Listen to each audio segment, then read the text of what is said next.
Well, I'll tell you, my grandmother was my very first mentor and role model. And she never worked a day of her life outside of her home, but she knew exactly what it took to be successful in life.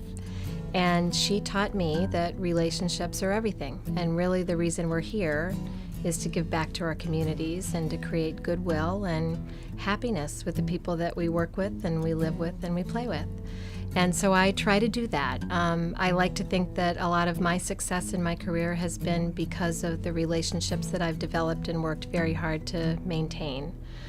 I also think that relationships are a lot about trust, so I work very hard on doing what I say I'm going to do, on demonstrating integrity and expecting integrity from other people.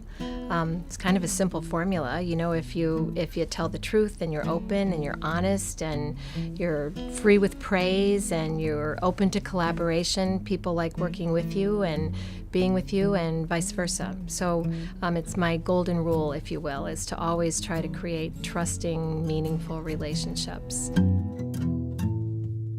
Well, I choose to work in an academic medical center in part because I learn something new every day. It's a place that almost demands that you are constantly being the best in your field, learning more, stretching your thinking differently. I work with people who are smarter than me every single day, and rather than be intimidated by that, I try really hard to just incorporate their thinking into my own practice, and hopefully I'm a better leader because of that. I also learn best because I teach, or learn more because I teach, and I'm really privileged. I teach in the master's program at the University of Rochester School of Nursing, and every year I work with students who demand of me that I help them gain more knowledge, and I can't do that unless I am constantly reading the literature, understand what's going on in my field so that I can debate. I've got to debate with really smart students the pros and cons of different theories and different frameworks, and I learn as much from them as I hope they learn from me. I consider myself a fierce advocate of seniors and, frankly, also of the people who take care of them. I always wanted to take care of seniors, and I wanted to be a direct caregiver. And when I was a late teenager, I actually begged. My mom's best friend was a nursing home administrator, and I begged her to give me a summer job in the nursing home so I could get some experience. And it was pretty humbling for me because I realized pretty quickly that I don't have what it takes. I did not have the depth of compassion and patience that it takes to be a direct caregiver. But I'm fortunate because I've been able to create a career that lets me take care of seniors in a different way.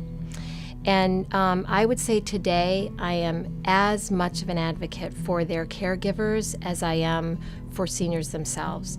And let me just talk for a minute about home health aides. We have lots of home health aides who work for VNS. We have certified nursing assistants and personal care aides all throughout this community who, in my mind, have the hardest job in the world. They are often rewarded, but often are doing physically back-breaking work that can be incredibly frustrating, and they are typically single women who are often taking care of whole families and grandchildren by themselves and have it in their heart to take care of other people every day. And so it's our jobs, all of our jobs, to make sure that they have what they need to keep doing that. And we need to actually find ways to invite more people into that field and to keep them there. So a few of the things that I'm proud of is, along with colleagues at VNS and colleagues really across the state, we've sought and received individual and foundation funds so that we can create scholarships for home health aides to continue to advance their career in healthcare. We created what I call the I Care Fund, which is simply to say that I care about you, and it provides financial support on a short-term basis for aides who are having financial trouble.